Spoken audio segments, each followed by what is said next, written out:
कांग्रेस की नई तैयारी, कमलनाथ ने बदली जिम्मेदारी, जिलों के बदले संगठन प्रभारी, निकाय के बाद 2023 की तैयारी। निकाय चुनाव पूरे होते ही कांग्रेस अगले साल होने वाले विधानसभा चुनाव की तैयारियों में जुट गई है।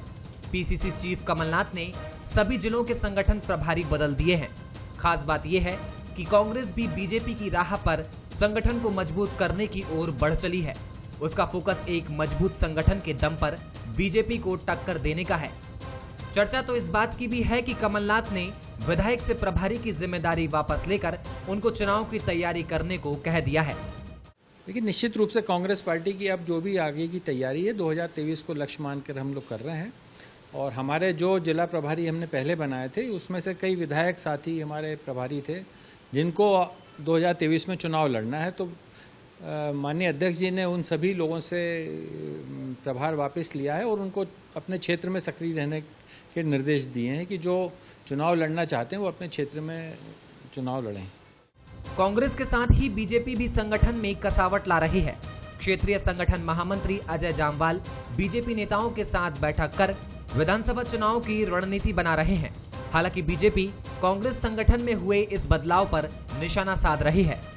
कि कांग्रेस भले वो कुछ भी प्रयोग करके देख ले, वो प्रभारी नहीं होकर के उस क्षेत्र में भारी होने वाले हैं उन लोगों के लिए, वहाँ के संगठन के लिए। चूंकि संगठन करता है नहीं, लेकिन बनाए गए हैं तो किसी न किसी गुट से। आज भी उनमें लिखा है कौन किस गुट का है।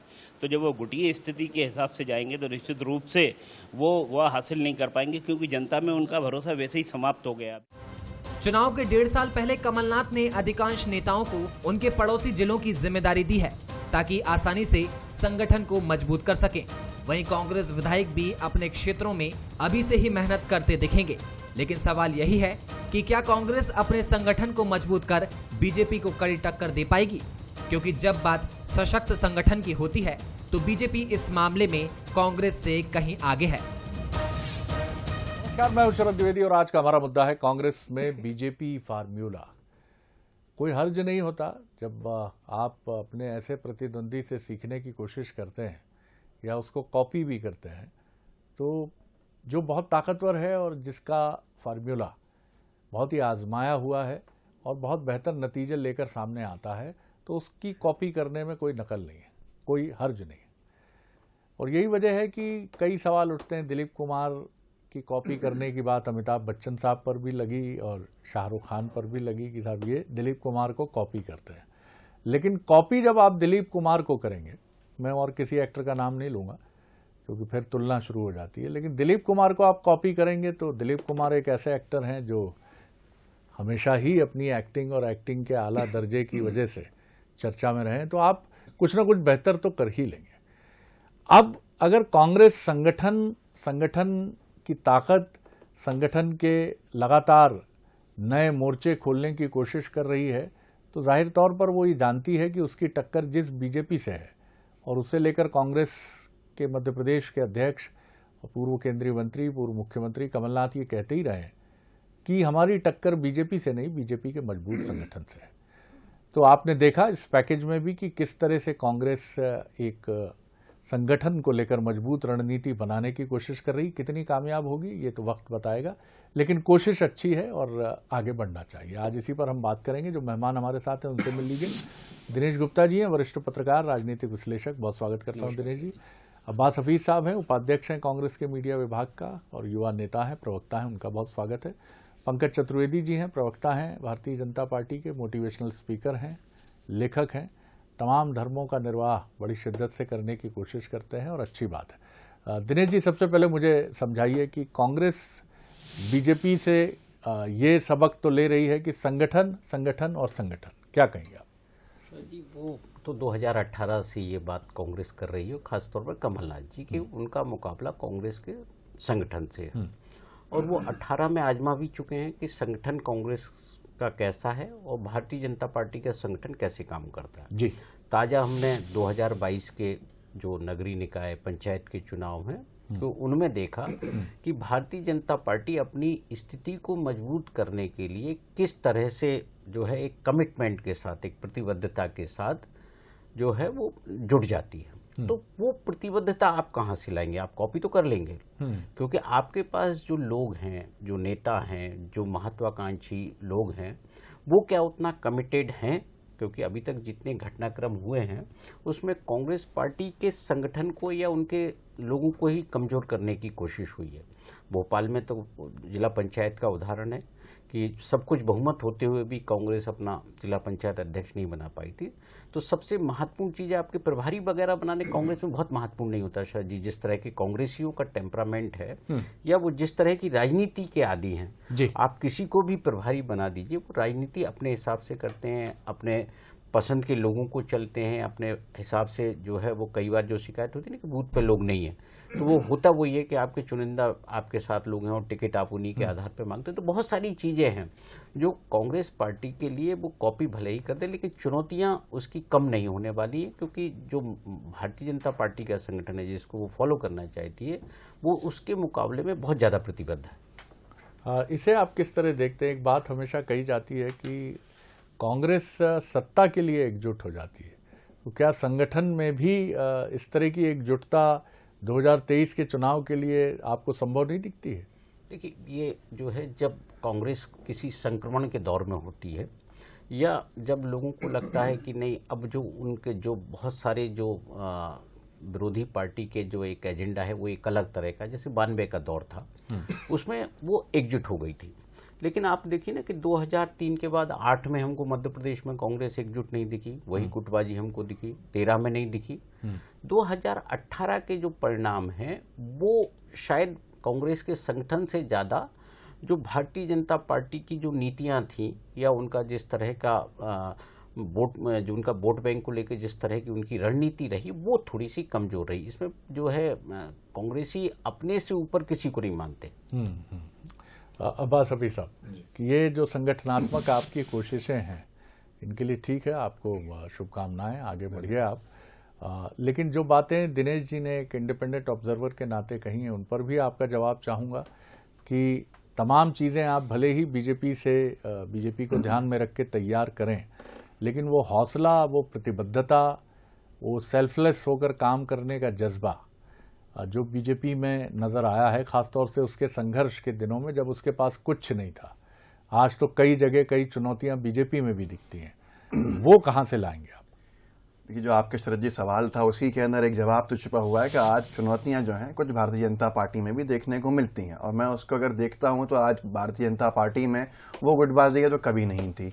अंतरकला कह लीजिए या एक दूसरे को निपटाने की पॉलिटिकली चाहत हो वो कह लीजिए, बहुत सारे विषय हैं जिसके अंदर भारतीय जनता पार्टी आज खुद अपने आप में सही करने की चिंता के अंदर है। कांग्रेस पार्टी ने भाजपा की न नकल करी है, न भाजपा को देख के कोई काम किया है। हाँ, भाजपा के संगठन के सामने अपने संगठन को और मजबूत करने के लिए कुछ निर्णय रोजाना लिए जा रहे हैं। माननीय कमलनाथ जी 2018 के बाद जब 2020 में सत्ता बाहर हुई हमारी कांग्रेस पार्टी, जो भी धन बल के प्रयोग से वो एक अलग विषय है, उसके बाद से ही संगठन के ऊपर, प्रदेश के अलग अलग जो विषय हैं उनके ऊपर मेहनत कर ही रहे हैं, स्ट्रैटेजीज हमारी बन रही है जिनका परिणाम हमें नगरीय निकाय में फायदा पहुंचाने में दिखा।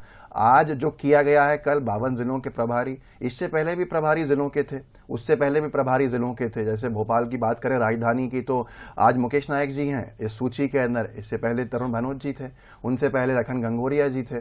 तो ये कोई नई चीज़ नहीं है, लेकिन हाँ बदलाव है, परिवर्तन है। जैसा कि राजीव सिंह जी को सुन रहे थे, उन्होंने जो कहा कि कुछ लोगों को चुनाव में और अधिक मेहनत करनी है तो वो अभी संगठन का दायित्व नहीं निभा सकते हैं, तो उनको वहां से मुक्त करके उनके क्षेत्र में काम करने के लिए कहा गया। कुछ को चुनाव नहीं लड़ना है, संगठन के लिए समय उनके पास ज़्यादा है तो उनको इसलिए काम किया गया है। तो अलग अलग जगह पे समन्वय स्थापित करने के लिए, समन्वय के आधार पर जब हमने चुनाव जीता 2018 में, 2018 के बाद हर इंसान ने कहा कि कांग्रेस में बहुत सारे परिवर्तन हुए हैं, बदली सी कांग्रेस है, कमलनाथ जी के नेतृत्व में सब लोग एक हैं और कोई भी कहीं पर भी ऐसा कुछ इशू नहीं है जिसको सोचकर चिंता की जाए कि आपस के अंदर कहीं एकता ऐसा नहीं हो कि कम हो गई हो। एकता से के साथ हम आगे बढ़े। आज भारतीय जनता पार्टी के सामने ये सबसे बड़ी चुनौती है। ये वो भाजपा नहीं है, ये वो कांग्रेस नहीं है जो पिछले 15 साल के अंदर परिवर्तन हुआ है। तो हमारी चिंता, हमारे इश्यूज जनता तक पहुंचे, हमारे जो मुद्दे हैं वो जनता तक पहुंचे, हमारी जो उपलब्धियां माननीय कमलनाथ जी के मुख्यमंत्री कार्यकाल में जो हमने की वो जनता तक पहुंचे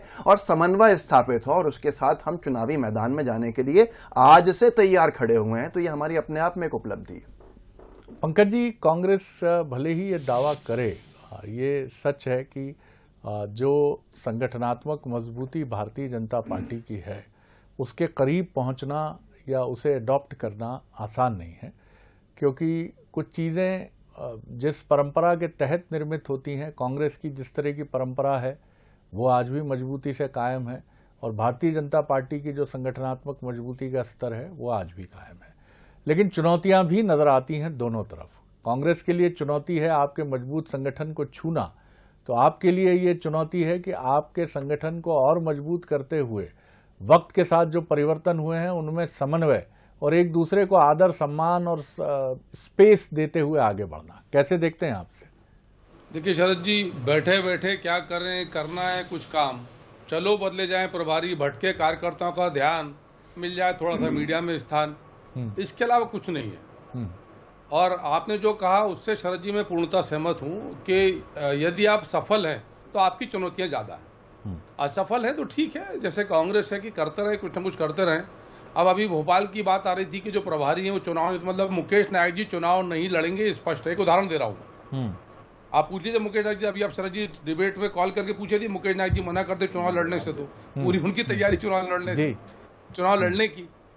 तो ये यद्यपि विषय कांग्रेस के, मुकेश नायक जी या अन्य कोई राजनेता चुनाव लड़े नहीं लड़े, भार मिले प्रभार मिले, आभार मिले ना मिले उनका विषय, लेकिन सबसे बड़ा विषय वही है जिसको दिनेश जी ने इशारा किया, जो प्रश्न आपने किया कि भारतीय जनता पार्टी के कार्यकर्ता की संगठन के प्रति प्रतिबद्धता, समर्पण, सेवा भाव और संस्कार, रीति नीति, सिद्धांत, अनुशासन, व्यवस्था, ये कहां से लेकर आओगे आप?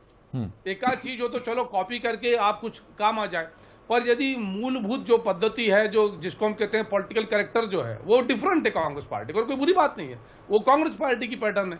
तो कांग्रेस पार्टी के पैटर्न में संगठन गठन जो है वो कागजी ज्यादा होता है, और जब भी चुनाव होता है तो ग्राउंड पर नहीं दिखता। ये दिनेश जी ने कहा कि कैंडिडेट इलेक्शन लड़ता है, उसका यदि हिसाब का काम है तो आपको बूथ पर टीम दिखेगी, नहीं तो पार्टी की नहीं दिखती। तो कांग्रेस बनाए प्रभारी नहीं बनाए, लेकिन मुझे ऐसा लगता है कि जो एक तो मैंने संकेत किया कि शायद ये कार्यकर्ताओं को ध्यान भटकाने का उपक्रम है, दूसरा कांग्रेस वो नंबर भी जारी करी शरद जी कि अधिकारियों और कर्मचारियों की शिकायत सप्रमाण दीजिए। भाई साहब, पहली बार मैं ऐसा देख रहा हूं कांग्रेस के विषय में कि अधिकारी कर्मचारियों की निष्पक्षता पर लगातार सवाल खड़े किए जा रहे हैं। एक दो कोई प्रकरण किसी के हो सकता है किसी ने कुछ कहा हो तो उसके लिए संबंधित व्यवस्था में बात करी, पर व्यापक रूप से मध्य प्रदेश के तमाम अधिकारी, 5 लाख से अधिक अधिकारी कर्मचारी मध्य प्रदेश के हैं। और मैं शरद जी ऐसा मानता हूं कि नहीं कि भारतीय जनता पार्टी की बात कर रहा हूं मैं, पर निश्चित तौर पर वो लोग समर्पण के साथ काम करते हैं, नियम कायदे कानून के तहत काम करते हैं, पर उनको कमलनाथ जी टारगेट करें, वो सब शरद जी सब पूरा कवायद इसलिए की जा रही है कि कांग्रेस का आम कार्यकर्ता जिला सरकार, नगर सरकार में कांग्रेस की सफलताओं पर सवाल खड़े ना करे।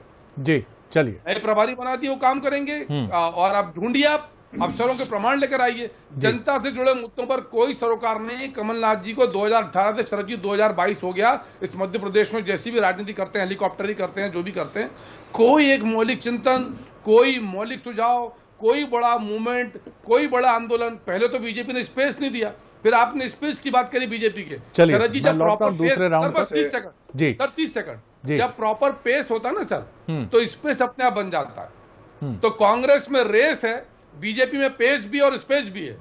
बहुत बढ़िया, आप बिल्कुल किसी एड राइटर की तरह बहुत चुटीले पंच भी तैयार करने लगे हैं, लिए थे उन्होंने, और मुझे लगता है कोई एड एजेंसी देखेगी तो सर्फ की खरीदारी में ही समझदारी है टाइप, मतलब आपको पकड़ लेगी। और फिलहाल तो आपके लिए मौका 23 है, पंच तैयार करिए जबरदस्त जी, क्योंकि आपके चुटीले वाक्यों में पेस भी है और बढ़िया स्पेस भी है।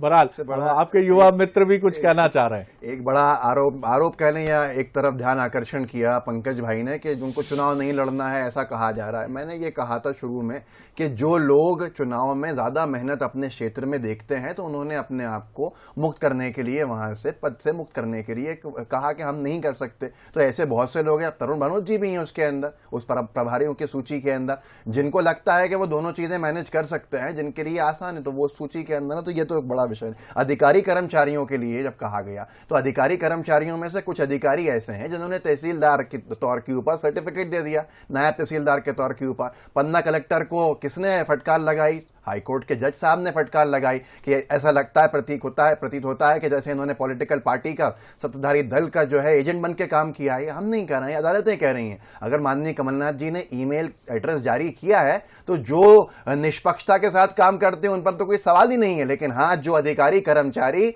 सरकार के प्रेशर में आके काम करेंगे तो हम हमारे लीगल एक्शन तैयार रखेंगे और हमारी सरकार आने के ऊपर उसके ऊपर उचित कार्रवाई भी होगी। साफ कह रहे हैं हम तो। दिनेश जी, ये विषय बड़ा महत्वपूर्ण है। जो मसला ये उठा है कि मतलब मुझे लगता है कि ये हम भी इंडिपेंडेंट मध्य प्रदेश में शायद ये फर्स्ट ऑफ इट्स काइंड ये मौका है कि जब रूलिंग पार्टी छोड़िए, अपोजिशन की जो पार्टी है, दो ही दलों का मध्य प्रदेश केंद्र रहा है, वहाँ इस तरह का मसला हमने देखा है।